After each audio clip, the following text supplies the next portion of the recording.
Oke, assalamualaikum warahmatullahi wabarakatuh.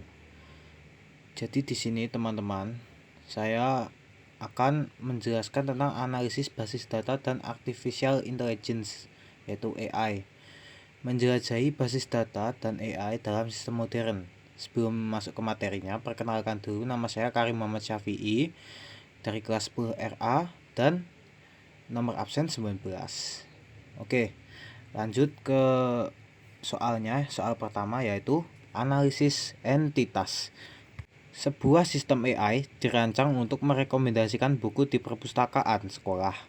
Jika kamu harus membuat basis data dalam mendukung AI ini, mengapa kita perlu memisahkan tabel buku dengan tabel kategori buku menggunakan foreign key? Jelaskan dampaknya terhadap akuisisi data jika kategori hanya ditulis manual sebagai teks biasa di tabel buku. Oke, ini jawaban di soal pertama yaitu analisis entitas database perpustakaan. 1. Masalah data kategori buku. Duplikasi data kategori buku menyebabkan inkonsistensi dan pemborosan ruang penyimpanan, sulit memelihara integritas data. 2. Struktur data terpisah. Memisahkan tabel buku dan kategori buku mencegah anomali data, meningkatkan efisiensi dan memudahkan pembaruan. 3. Peran foreign key. Foreign key tabel buku merujuk ke primary key di kategori buku, memastikan setiap buku terhubung ke kategori yang valid. 4. Dampak pada akurasi AI. Data tidak konsisten e.g. kategori dan ganda akan bukan model AI, menurunkan akurasi rekomendasi dan analisis prediktif. Oke, soal 1 sudah selesai. Kita akan masuk ke soal kedua, yaitu logika pengolahan data. Dalam sebuah basis data toko online terdapat ribuan data transaksi. Kamu diminta menerapkan pengolahan data untuk membantu AI mendeteksi kecurangan, fraud detection. Logika query SQL seperti apa yang kamu gunakan untuk mencari pengguna yang melakukan transaksi tidak wajar dalam waktu singkat.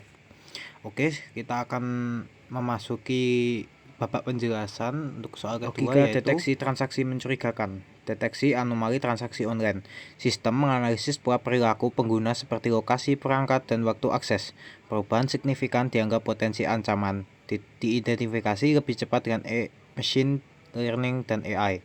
SQL untuk analisis perilaku. SQL digunakan untuk mengelola dan menganalisis data log transaksi serta perilaku pengguna.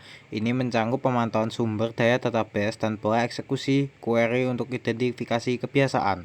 Membangun aturan identifikasi resiko. Menerapkan aturan berbasis pola perilaku yang diketahui untuk mengidentifikasi transaksi beresiko tinggi. Meskipun AI dapat beradaptasi, sistem ini krusial untuk validasi awal dan mitigasi resiko. Oke, masuk ke soal nomor 3, yaitu penerapan AI pada data. Bayangkan kamu memiliki basis data berisi nama siswa, nilai ujian, dan jam belajar. Bagaimana konsep machine learning memanfaatkan data tersebut untuk memprediksi nilai siswa di masa depan? Data apalagi yang menurutmu krusial ditambahkan agar prediksi AI lebih akurat? Oke, saya sudah membuatkan jawabannya soal nomor 3 ini. Setelah ini kita akan masukinya. Oke, prediksi nilai siswa dengan AI. Penerapan machine learning. Aplikasi machine learning memprediksi prestasi akademik siswa menggunakan berbagai metode seperti logistic regression, analisis pola belajar, dan ujian. Membandingkan algoritma machine learning untuk memprediksi nilai ujian berdasarkan kebiasaan harian dan interaktif siswa. Data untuk akurasi model. Penggunaan data dan algoritma random forest meningkatkan akurasi prediksi nilai akhir semester. Manfaat intervensi belajar. Prediksi kinerja membantu pendidik memahami pola belajar dan memungkinkan intervensi dini untuk performa akademik. Oke, sudah untuk soal nomor 3. Kita akan masuki soal nomor 4 setelah ini, yaitu integritas data. Dalam basis data rasional, terdapat aturan primary key. Analisislah apa yang akan terjadi pada sebuah algoritma AI yang sedang mempelajari pola belanja nasabah bank. Jika dalam basis datanya terdapat ribuan data duplikat, akibatnya tidak ada data primary key yang kuat. Oke, ini jawaban untuk soal nomor 4. Setelah ini kita akan masukinya. Pentingnya primary key dalam database bank. Primary key adalah fondasi integritas krusial dalam sistem perbankan. Absennya memicu serangkaian masalah serius yang mengancam kualitas data operasional dan keputusan berbasis AI. Fondasi data runtuh. Tanpa primary key, database kehilangan identifikasi unik. Ini mengikis integritas dan konsekuensi data fundamental.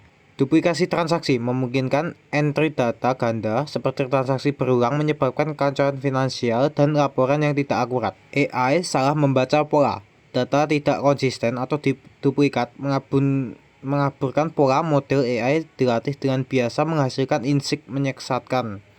Prediksi menjadi keliru. Akurasi analisis keuangan dan prediksi bergantung pada kualitas data.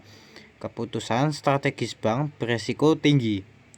Oke, kita masuk ke soal nomor 5, yaitu etika dan keamanan. Data yang diolah oleh AI seringkali bersifat sensitif. Jika kamu mengelola basis data pengguna aplikasi kesehatan, jelaskan langkah logis dalam pengelolaan data seperti anonimisasi atau enkripsi yang harus dilakukan sebelum data diberikan kepada model AI yang dianalisis agar privasi pengguna tetap terjaga. Seperti ini untuk slide 5. Perlindungan data sensitif, menjaga informasi pribadi dan kesehatan pengguna dari akses tidak sah, memerlukan DPIA. Anonimisasi data, mengaburkan identitas data untuk melindungi privasi sambil tetap memungkinkan analisis. Enkripsi data kesehatan, mengubah data menjadi kode rahasia untuk mencegah akses tidak berwenang saat transit atau penyimpanan. Privasi versus analisis AI, menyeimbangkan kebutuhan AI untuk data dengan hak privasi pengguna, perlu pengawasan manusia. Oke, untuk nomor 5 sudah, kita akan masuki kesimpulan setelah ini. Kesimpulan, basis data yang lebih bersih dan terstruktur adalah fondasi esensial untuk membangun sistem AI yang akurat, efisien, dan etis. Meningkatkan akurasi model AI, mempercepat pengembangan algoritma, mendukung pengambilan keputusan yang tepat, memastikan kepatuhan etika data. Sekian dari saya, Karim Muhammad Syafi'i. Saya izin pamit dan undur diri. Wassalamualaikum warahmatullahi wabarakatuh.